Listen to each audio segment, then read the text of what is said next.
As ONGs, olha, é tudo fachada. Estão na Amazônia as 10 cidades brasileiras com a pior colocação no Índice de Desenvolvimento Humano. A Amazônia é uma região congelada, condenada à pobreza.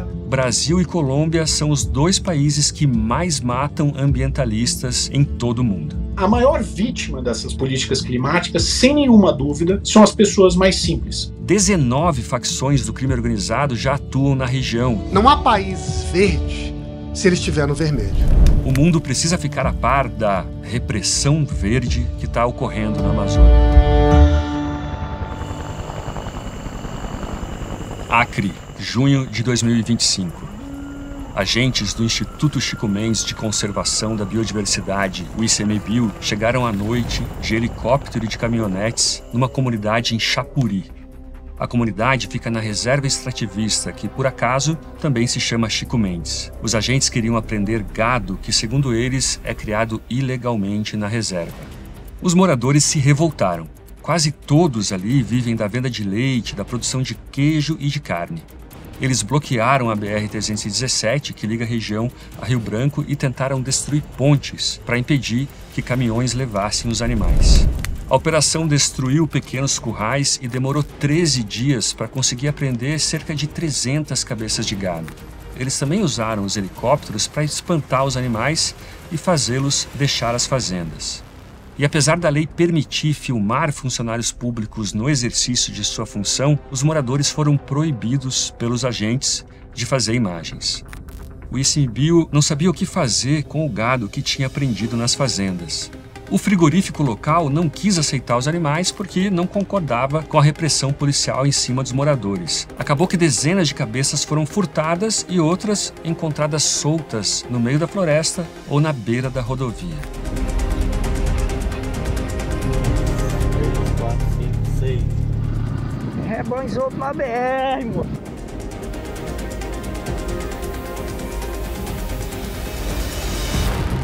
Esse tipo de repressão verde está acontecendo por toda a Amazônia, no Maranhão, em Roraima, no Pará ou no Acre.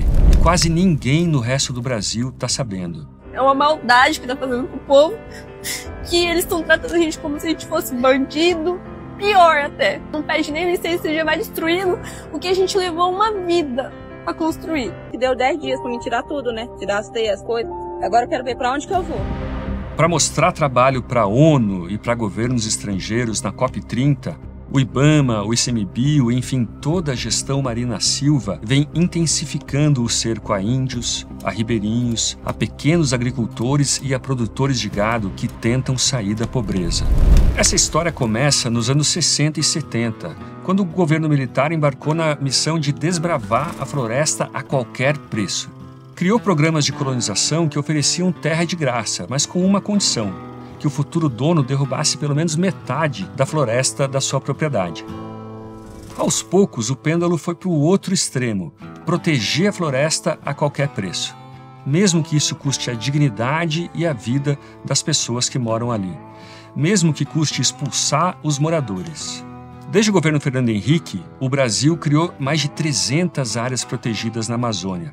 Incluindo terras indígenas, essas áreas somam 125 milhões de hectares. É mais do que a Alemanha, Itália, Inglaterra, França, Espanha e Portugal juntos. Foi uma demarcação imposta de cima para baixo, não tão diferente daquela clássica imagem que a gente aprendeu na escola dos europeus traçando num mapa a partilha da África. Boa parte dessas áreas de conservação foram demarcadas sem desapropriação ou pagamento de indenização aos ocupantes. Em algum momento da história, esses moradores, que criavam gado fazia décadas, ficaram sabendo que só poderiam usar a terra para extrativismo ou para algum desenvolvimento sustentável. Em algumas regiões, pelo menos por algum tempo, o ideal da floresta em pé e o povo contente teve um apelo popular. É o caso do Acre. O Acre é um estado muito interessante, na minha visão, um dos estados que tem uma história mais bonita do Brasil. Primeiro, porque é um dos últimos, se não o último estado que se tornou parte do território brasileiro. Daniel Vargas é mestre e doutor em Direito pela Universidade de Harvard, é professor de Direito da Fundação Getúlio Vargas no Rio de Janeiro, Foi secretário de Desenvolvimento Sustentável e secretário de Ações Estratégicas da Secretaria de Assuntos Estratégicos da Presidência da República. E durante os anos 90 e os anos 2000, era um momento em que o Acre apresentava uma política chamada de florestania, que era conciliar a proteção à floresta, baseado um pouco naquele espírito de Chico Mendes, e ao mesmo tempo construir uma cidadania, digamos assim, florestal. Até que, por volta dos anos 2007, 2008, os limites dessa visão da florestania começam a saltar aos olhos.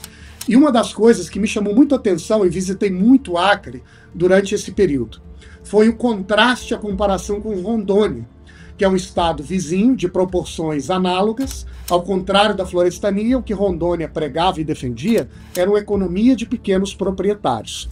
Assim como Mato Grosso, entre outras partes do Brasil, houve projetos de colonização em Rondônia, mas ali uma colonização baseada na distribuição de lotes de terra menores, em alguns casos colaborações entre produtores, com o objetivo de crescer, gerando renda e riqueza como forma de atenuar a pobreza, o sofrimento e provocar o progresso do Estado.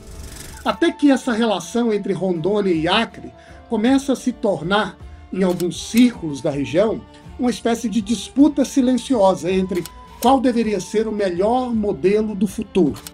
O Acre apostando na florestania e Rondônia apostando em um produtivismo de pequenos proprietários. Com a crise nessa florestania e a mudança política, o que nós também passamos a perceber dentro da própria reserva Chico Mendes é uma mudança na postura e na cultura da população. Os filhos dos extrativistas, de repente, não queriam mais viver como seus pais, mas, ao contrário, ou migraram para a cidade à busca de uma oportunidade de vida melhor, ou passaram a abraçar a produção pecuária e muitas vezes o plantio como uma fonte de renda e como caminho do futuro. Eu acho que os jovens produtores na reserva Chico Mendes hoje, ou os filhos daqueles antigos extrativistas, querem ser pecuaristas e agricultores, porque acreditam que o trabalho da terra, misturando a inteligência com a força dos braços, com o planejamento, o investimento econômico, é o caminho mais próspero para a geração de renda, de riqueza e de independência local.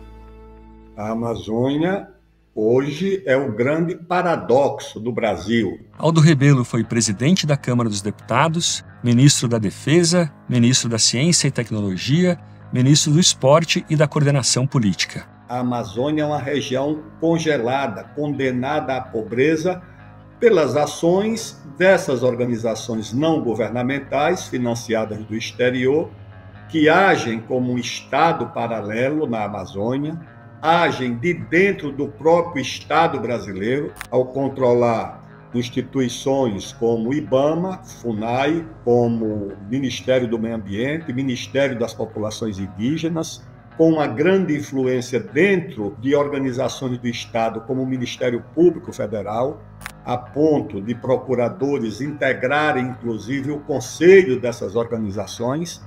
Então, essa ação condena a região mais rica do país, a maior fronteira mineral do mundo, não é só do Brasil, a maior fronteira de biodiversidade do mundo, não é apenas do Brasil, a maior reserva de água doce do mundo. A Amazônia tem a promessa, segundo estudos da Eletrobras, de dobrar a geração de energia hidrelétrica do Brasil com mais 5 ou 6 hidrelétricas na Amazônia. Essa imposição da preservação em cima de gente miserável criou um enorme ressentimento contra ambientalistas e contra as ONGs. A tensão social na Amazônia está saindo do controle. Toda hora resulta em violência de todos os lados. Veja o caso das ONGs ambientais. Diversas delas, como o Instituto Socioambiental, ganham um bom dinheiro para lidar com a questão indígena, para cuidar dos índios. Eu conversei com 16 lideranças indígenas sobre isso. Uma delas é a Isane, do Alto Xingu, no Mato Grosso. Olha só o que ela me disse. As ONGs, olha, é tudo fachada, a verdade é essa, tudo fachada. Na prática eles não fazem nada. Isane Calapalo é influencer digital e indígena do Alto Xingu, no Mato Grosso. Se eu tossir, vocês não ligam, tá? Porque Tá difícil controlar. Então, Parque Indígena do Xingu faz parte da Terra da União, né? Tudo que a gente colocar aqui, mesmo que seja para melhorar a qualidade de vida dos indígenas daqui, eles vão querer autorização do Ministério do Meio Ambiente, tal da licença ambiental. Nunca tivemos essa liberação por parte do Ministério do Meio Ambiente, entendeu? E para ficar indo para Brasília tem que ter recurso também. Aí eles ficam dizendo que vai liberar e nunca libera. E troca de governo, continua tudo igual. A nossa principal demanda aqui é energia elétrica, né? Queremos energia elétrica aqui, energia convencional. E também queremos estrada. Eles não querem liberar a estrada para nós. Só temos uma estrada aqui, que fizemos ilegalmente, inclusive. Pedimos ajuda para os fazendeiros aqui da região. Aí eles fizeram uma estrada aqui para nós. Aí queríamos abrir mais uma estrada melhor. Aí eles não deixam, tem que ter licença ambiental. A queixa principal desses indígenas é que eles querem progredir, se desenvolver, sair da miséria. Mas o governo e as ONGs só permitem que eles vivam de acordo com o seu modo de vida tradicional. Exatamente. O governo, ele se fala que vai prejudicar se cortar uma parte aí para essa instalação de energia convencional. Se cortar algumas safras, vai prejudicar. Ou seja, dane-se a vida dos indígenas, né? A vida dos indígenas é o que menos importa. Se a gente... Eles não estão nem aí. Se fica doente ou não tá nem aí. Aqui um cachorro não chega ao ano. Nunca chega ao ano. Sempre é atacado pela onça. Eu digo aqui na minha aldeia. A onça fica rodeando nossa aldeia aqui. Esses dias eu expulsei a onça com facão. Corri atrás dela e a gente não tem nem direito de comprar arma de fogo. Se o indígena for comprar arma de fogo, tem que ser ilegalmente. Por conta disso, eles proíbem tudo. Não quer que a gente tenha acesso a esse tipo de coisa, disse que a gente vai afetar a vida da fauna e a flora. Sendo que também somos os seres humanos, precisamos evoluir. Vá ver a sede lá em São Gabriel da Cachoeira. Essa gente, o fundador do ISA, foi presidente da FUNAI. E o que é que ele fez? Ele entra na FUNAI, esvazia as atribuições da FUNAI, transfere essas atribuições para as ONGs e depois eles voltam para as ONGs. E as ONGs assumem atribuições de Estado. Esse ISA é uma verdadeira multinacional. Veja lá o que a CPI apurou sobre os recursos dessa gente, de todos os interesses que você imaginar. Quando nós chegamos na Maloca para fazer a visita, tinha uma moça, uma jovem, cujos traços demonstravam que ela não era assim, oriunda daquela região. Ela apresentou-se como sendo integrante de uma ONG chamada Uriri. E disse, não, o senhor entra, que o senhor é deputado, mas o general e o coronel não entram. Eu disse, mas você deve levar em conta que você não é nem servidora pública. Eles são oficiais do Exército Brasileiro, isso aqui é área de domínio da União. Ela disse, não, o senhor não entra. O senhor entra, eles não. Eu entrei. Uma fuligem muito forte, cortina de fumaça e fuligem, porque tinham muitos fogos acesos para cozinhar aqueles alimentos, né? Eu conversei com a moça, eu digo, e essa situação? Ela disse, não, tem muitas doenças infecciosas por aqui. Muita tuberculose, muita subnutrição. Eu perguntei, por que a senhora não traz água ali, já que toma conta disso aqui, não traz a água do pelotão de fronteira e a luz elétrica? Porque não tinha luz elétrica, nem tinha água tratada. Ela disse, não, água tratada e luz elétrica vai alterar a cultura deles. Essas ONGs, elas são apenas um instrumento. Os interesses que elas representam estão lá fora. Se alguém perguntar se isso não é teoria da conspiração, a história da Amazônia é uma história de conspiração. A Amazônia é cobiçada antes de ser conhecida. Nesse impasse, muitos índios desistem das aldeias. Sem poder trabalhar a própria terra, vão trabalhar na terra dos outros. Se o indígena quiser empreender, ganhar dinheiro, vai ter que morar na cidade, que é a realidade de muitos aqui. Tem muitos índios hoje morando nas cidades próximas aqui, Querência, Canarana, Gaúcha do Norte, para trabalhar e estudar. E assim eles ganham dinheiro, compra moto, compra carro, tudo isso. O curioso é que índios com esse tipo de opinião, apesar de estarem cada vez mais frequentes, de serem cada vez mais comuns, não aparecem na imprensa. Não aparecem na COP e nenhuma reunião da ONU sobre meio ambiente. Pessoal, espero que vocês estejam gostando desse conteúdo sobre a COP30. Saibam que ainda tem muita coisa para a gente falar sobre meio ambiente. Antes, eu preciso dizer que eu estou aqui em parceria com a Brasil Paralelo, uma mídia na qual eu confio. Eles não recebem nenhum dinheiro público, nem um centavo de lei Rouanet, nada disso. Tudo que você está vendo aqui é feito com o apoio dos membros assinantes. Por isso eu quero te fazer um convite. Torne-se membro da Brasil Paralelo. A boa notícia é que eles estão com o maior desconto da história, aí já uma Black Friday antecipada. Só R$ 7,90 por mês, sem falar aí nos planos com até 70% de desconto. Mire a câmera do seu celular para o QR Code aqui da tela ou clique no link da bio e aproveite.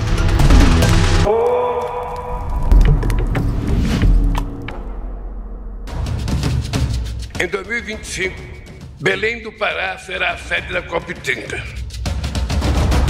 Nada mais justo do que fazer uma COP na Amazônia para eles descobrirem de verdade o que é a Amazônia, para eles verem com os próprios olhos deles.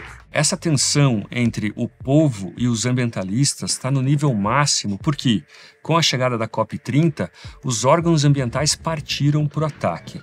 O caso estarrecedor que a gente viu no começo, sobre o Acre, é irônico porque aconteceu justamente na reserva extrativista Chico Mendes, o berço da Marina Silva, de boa parte do ambientalismo brasileiro e desse ideal da preservação baseada no extrativismo sustentável.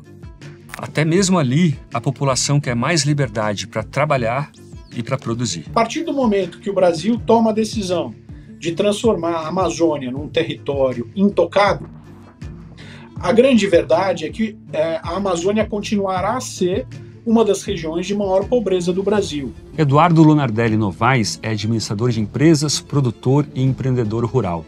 Foi secretário do Clima e Relações Internacionais e secretário executivo do Ministério do Meio Ambiente durante o governo Bolsonaro. As pessoas que tiverem a oportunidade de visitar essas comunidades, tanto indígenas ou ribeirinhas, ou comunidades que vivam dentro dessas unidades de conservação e conversar com eles, verão que a mesma fórmula que foi apresentada por pessoas como Chico Mendes e Marina Silva lá nos anos 80, que diziam que eles seriam felizes catando coquinho e bens da floresta de forma sustentável, etc., verão que eles não querem isso. O que eles querem é colocar seus filhos na escola, prosperar, ter saúde, ter educação como qualquer pessoa. A população, naturalmente, percebe e se ressente dessa condenação à pobreza na região que é a mais rica. Essa população detém os piores indicadores sociais do Brasil, detém os maiores índices de mortalidade infantil, os maiores índices de analfabetismo, os maiores índices de doenças infecciosas, os piores indicadores de saneamento básico, os piores indicadores de água tratada por domicílio, os piores indicadores de luz elétrica por domicílio. Qualquer indexador vai apurar que entre os municípios mais pobres do Brasil, todos estão na Amazônia. O IBGE acabou de divulgar recentemente os índices de analfabetismo por município. O município que lidera é o município com maior população indígena do Brasil e da Amazônia, que é o município de Uiramutã, que eu conheço, mais de 90% da população indígena. O prefeito é indígena, o vereador é indígena, o secretário é indígena.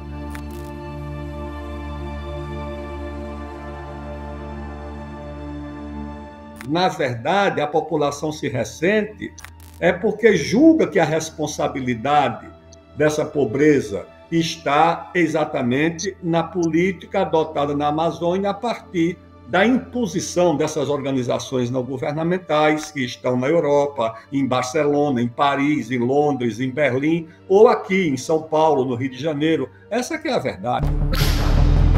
O ataque a garimpeiros pobres está acontecendo em toda a região.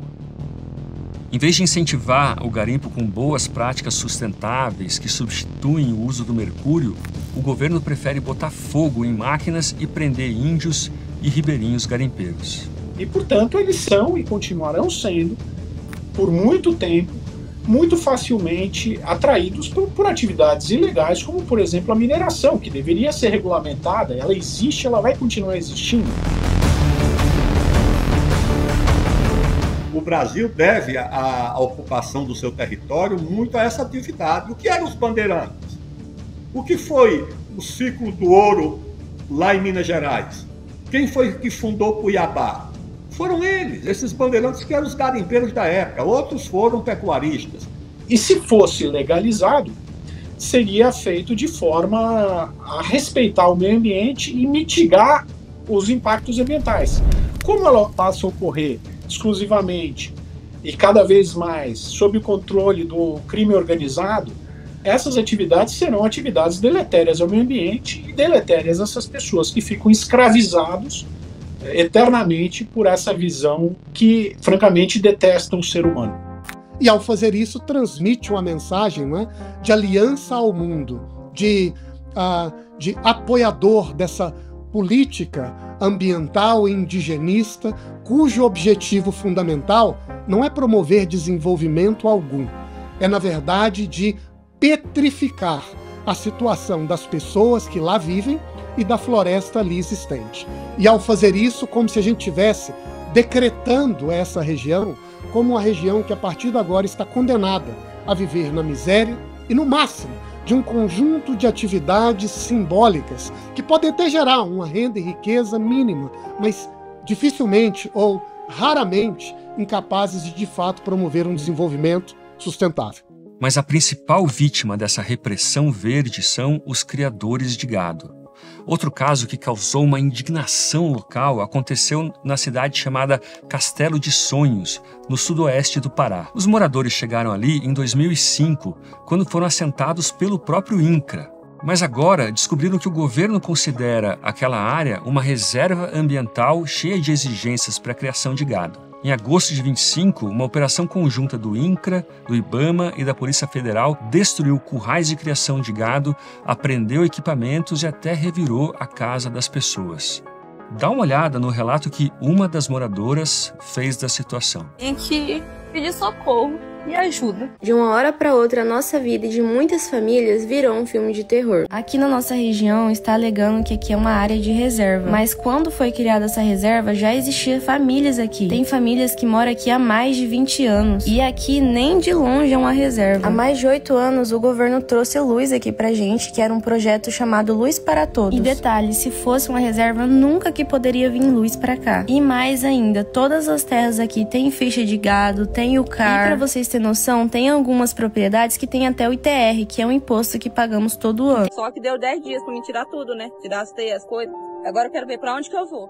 Meus amigos destruíram tudo. Curral, casas, cercas, máquinas e, é claro, o sonho de quem trabalha e vive da terra. Quando compramos essas terras foi a maior realização da nossa vida. Derramamos muito suor em cima dela para construir tudo que nós temos.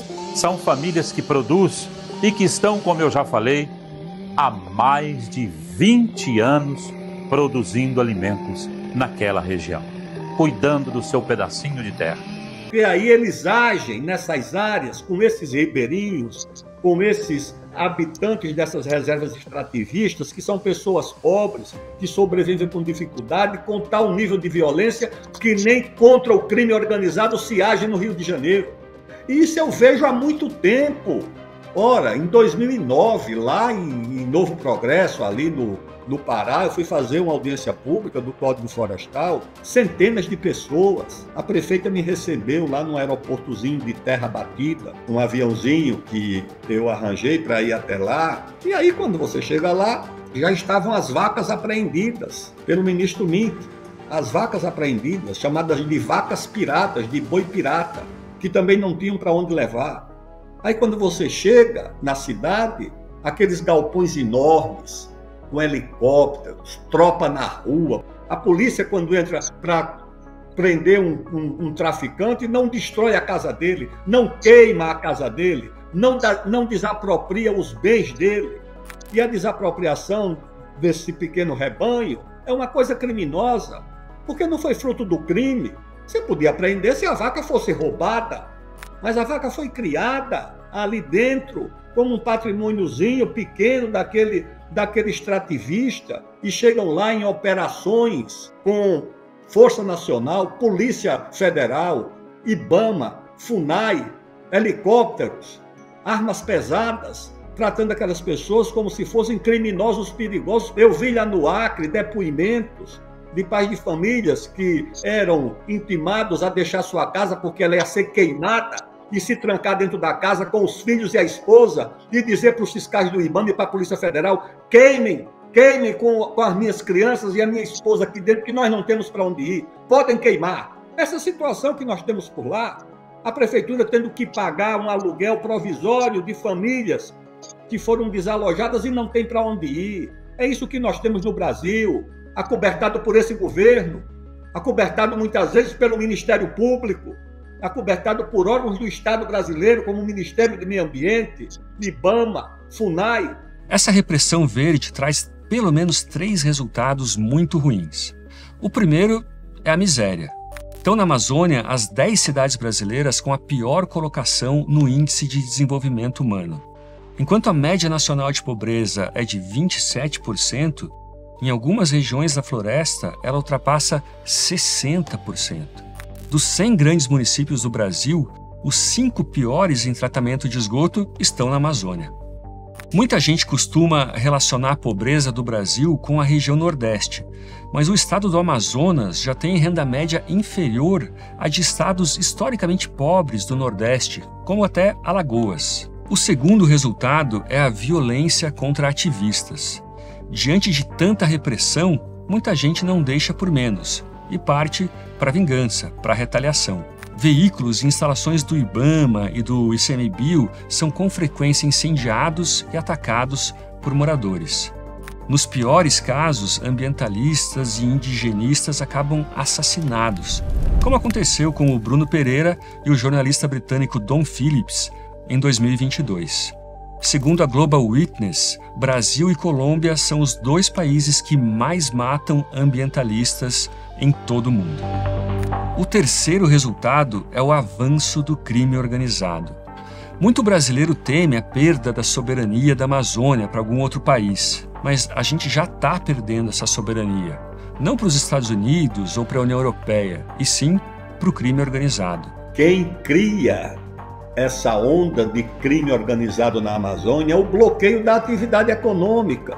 Com tanta atividade proibida, o cidadão comum é empurrado para a ilegalidade e passa a depender de quem resolve conflitos à bala. Porque você não pode ter atividade econômica, não pode ter atividade na agricultura, não pode ter atividade na pecuária, não pode ter atividade de mineração, não pode ter obra de infraestrutura, uma rodovia, uma ferrovia, uma hidrovia, um aeroporto, um porto. Você não pode ter nenhuma atividade que empregue mão de obra. O crime organizado entrou com muita força lá na Amazônia, começando aí por volta do ano de 2006, quando, não sei se as pessoas irão se lembrar, houve uma revolta muito grande do PCC em São Paulo. Já a partir dessa época, as lideranças dessas organizações passaram para se esconder, a fugir para outros rincões do país, inclusive a Amazônia. A Amazônia, ela foi constituída pelo Estado brasileiro como um paraíso da criminalidade, porque nada é permitido. Então lá, por exemplo, eu vou dar um exemplo só, lá é o paraíso do contrabando de combustível da Venezuela. Tudo que existe de ilegal prospera na Amazônia por vários motivos, inclusive por conta de sua dimensão e dificuldade de se controlar. O jovem vai para onde? Ele vai para o crime. Se eu vi lá em Humaitá um depoimento lá de um fazendeiro dizendo que os sobrinhos que trabalhavam com ele uma manhã disseram: tio, nós estamos saindo da atividade aqui da fazenda. Aí o tio pergunta: mas o que é que houve? Diz: o que é que houve é que o senhor não consegue dormir. O senhor não tem paz, achando que a Polícia Federal, a Força Nacional, o IBAMA e a FUNAI vão chegar aqui qualquer madrugada dessa. Por quê? Porque aqui na Amazônia, tia, tem 2 atividades criminosas a que o senhor está fazendo, que é criar vaca e plantar roça, e a outra é do narcotráfico. A diferença é que a polícia está atrás somente da sua atividade criminosa. Não está atrás da outra. 19 facções do crime organizado já atuam na região, segundo o Fórum Brasileiro de Segurança Pública. Enquanto a taxa de homicídios caiu no Brasil na última década, no estado do Amazonas ela não para de subir. E em toda a Amazônia Legal, a taxa de homicídios já é 40% maior que a média nacional. Todas essas proibições, toda essa repressão estão levando a Amazônia para o pior dos mundos. Um exemplo disso é a mineração em terras indígenas. Eu não sei quanto a você, mas eu cresci vendo notícia na TV sobre operações contra garimpos ilegais em aldeias. E ainda assim, apesar de tanto tempo, tanto combate, eles não param de crescer.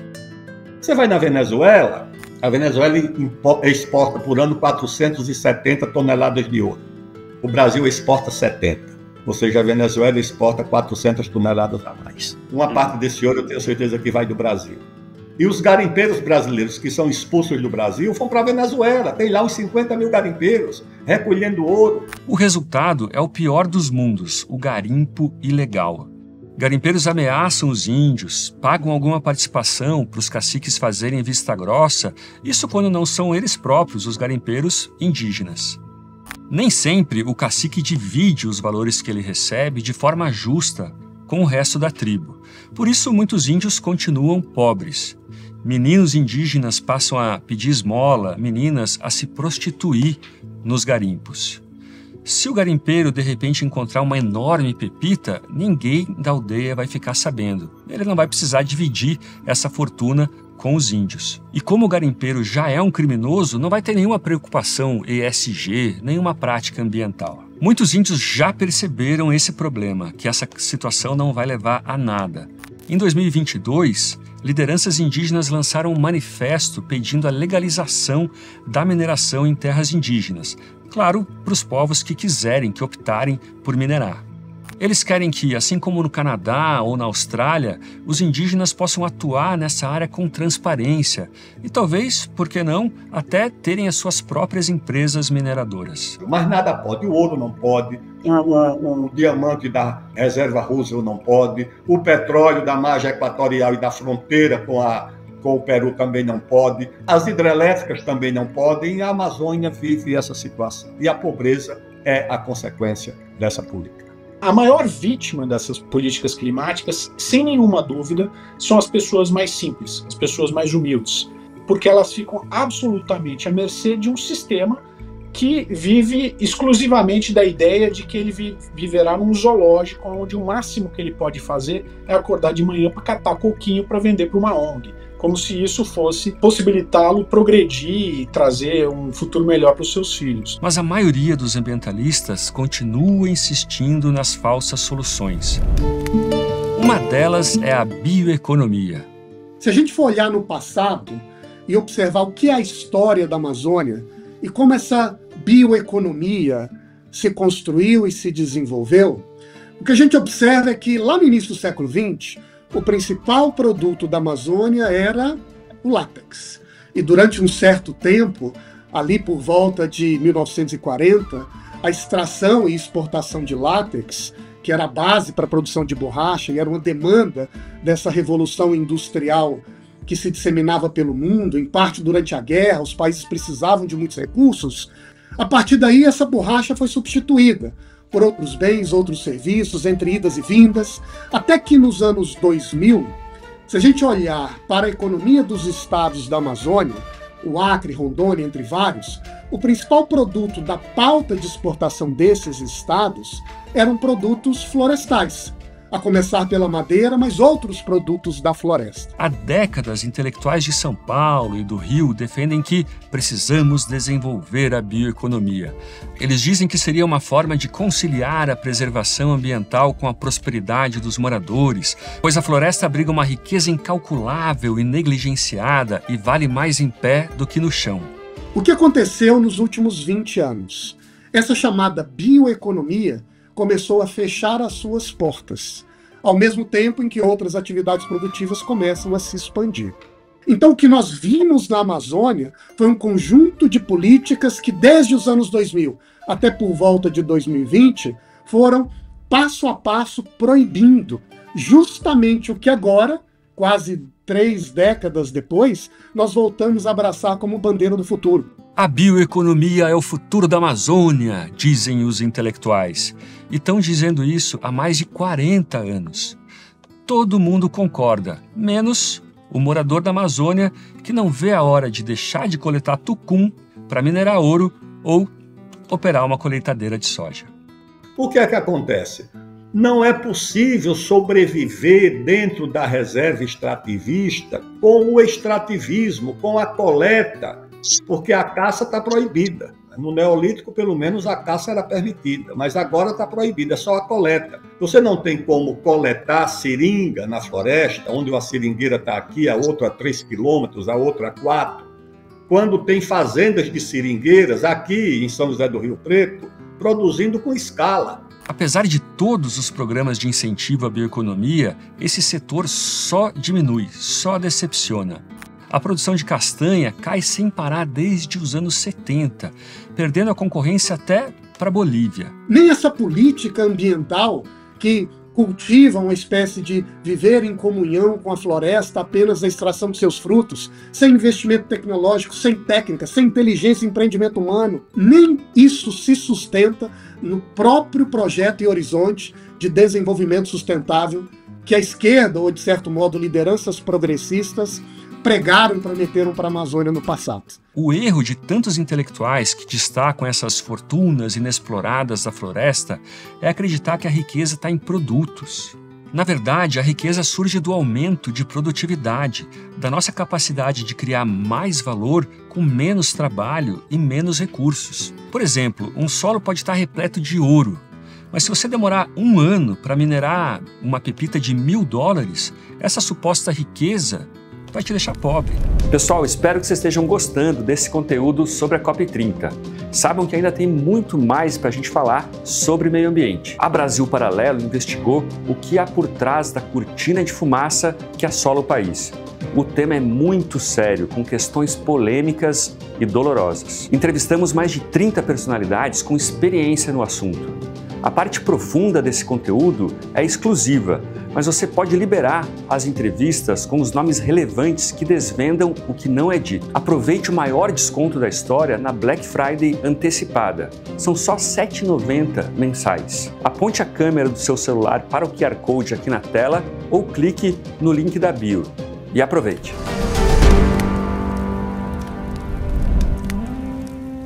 Por que é que eles introduzem essa pecuária de pequeno porte? Porque ela tem liquidez. Se um extrativista precisar de algum dinheiro para socorrer um problema de saúde na família, ele leva a vaquinha dele ou na feira ou vende para o vizinho. Se ele for resolver isso com extrativismo, como é que ele vai resolver? Coletando castanha para vender uma lata de 20 quilos por R$20? Não, isso não tem condições. Então a introdução da pecuária, meu caro Leandro, é por uma necessidade de sobrevivência. E a bioeconomia artesanal é uma atividade essencialmente pouco produtiva. Na floresta, tudo é mais difícil. As árvores estão espalhadas, longe de estradas, e o acesso aos recursos exige longas jornadas em trilhas e rios no meio da mata. Para encher o cesto, você precisa vasculhar a vegetação, caminhar horas sob o calor úmido e, às vezes, como no caso do açaí, subir até o topo das árvores para cortar os cachos. Pouca gente topa fazer isso se a remuneração não compensar. Mas tem uma atividade que pode sim conciliar desenvolvimento e preservação. O problema é que os ambientalistas também não costumam simpatizar com ela. Eu estou falando da mineração. Mas é uma solução antiga e atual. Você veja o caso da mineração no Pará. Você tem lá os municípios onde está, por exemplo, a mina de Carajás. A mineração não é intensiva em uso de terra. É um ponto ali onde a mina é localizada e é aquilo ali que é usado para a extração do minério. O resto tudo pode ser protegido e preservado. Se a gente fizer uma conta de quanto valor se extrai por hectare desmatado, a diferença é gigantesca. As minas industriais e os garimpos geram em média R$ 524 mil por hectare. Já a agropecuária rende R$ 1.215. Ou seja, a mineração gera 430 vezes mais valor por área desmatada. É tanto dinheiro que as grandes mineradoras conseguem financiar com folga programas de recuperação ambiental em áreas 5, 10 vezes maiores que aquelas que elas utilizam para a extração mineral. Os municípios mais ricos do Pará, os que têm melhor padrão de vida, maior IDH, por quê? Porque existe uma contribuição sobre exploração mineral que 65% dela fica no município. Ou seja, se for liberada com responsabilidade ambiental, naturalmente, a exploração, o uso do subsolo e dos recursos da Amazônia, você não terá essa pobreza que tem, porque essa contribuição vai para o município, vai elevar o padrão de vida, vai melhorar o emprego, a renda, a escola, a infraestrutura, saneamento. Tudo isso é o que está sendo bloqueado. Mas apesar de todo esse potencial, a mineração ainda é vista por boa parte dos ativistas como uma profanação que vai corromper a harmonia e a pureza da floresta. Como aquela corporação maligna que explora minério no planeta Pandora, no filme Avatar. Por isso, burocratas que acreditam estar do lado da natureza impõem todo tipo de restrição à mineração.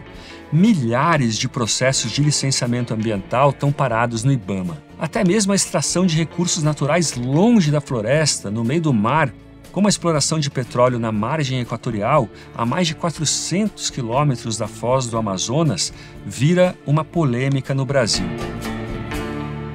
Agora a gente vai mostrar como a paralisação de uma obra de infraestrutura essencial prejudica o crescimento do país e ajuda até a encarecer o preço dos alimentos. Outro caso emblemático é o da Ferrogrão. Com 930 quilômetros de trilhos planejados entre Sinop, no Mato Grosso, e Itaituba, no Pará, a Ferrogrão escoaria a produção agrícola do Brasil com muito mais eficiência e muito menos impacto ambiental que as rodovias. Mas, desde 2021, está paralisada por decisão do STF. A Corte analisa uma ação apresentada pelo PSOL. A Ferrogrão é um capítulo vergonhoso da nossa história. Por que é um capítulo vergonhoso? Eu acompanho a infraestrutura no mundo e na China.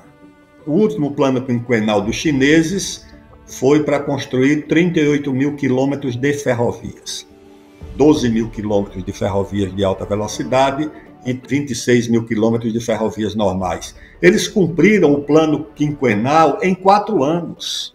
E o Brasil não consegue, na área mais dinâmica da sua economia, ter 930 quilômetros de ferrovia, numa área-chave, bloqueada por uma decisão monocrática de um ministro do Supremo, que eu nem sei se sabe onde fica a Ferrogrão no mapa, a pedido de uma ONG, de um partido inexpressivo. Pressionado por ambientalistas, o PSOL está questionando a legalidade da mudança nos limites do Parque Nacional de Jamanchim, no Pará, aprovada para permitir a passagem dos trilhos da ferrovia por uma parte ínfima de proteção ambiental. Hoje, nós não temos uma ferrovia ligando as nossas 2 maiores metrópoles, ligando o Rio de Janeiro a São Paulo. Um chinês pode sair de Pequim e desembarcar em Madrid. O outro pode sair de Xangai e desembarcar em Milão. E nós não temos ferrovia ligando São Paulo ao Rio de Janeiro. Isso é um vexame. Isso é um bloqueio inaceitável do nosso país, meu amigo. Enquanto isso, milhares de caminhões continuam sobrecarregando estradas e emitindo muito mais dióxido de carbono do que a ferrovia produziria em décadas. Todas as pessoas que falam que a natureza está bem protegida, vem com seus próprios olhos, vem ajudar a apagar fogo, minha gente. Falar até papagaio fala, mas fazer acontecer é o que estamos precisando, de colocar em prática aquilo que você defende. Porque ser ativista no sofá, no apartamentinho, é muito fácil, mas vem aqui. empenha, dá essa força para nós. Olha, existe uma frase no debate climático que me parece cada vez mais verdadeira na realidade brasileira. Não há empresa verde se ela estiver no vermelho. Não há país verde se ele estiver no vermelho.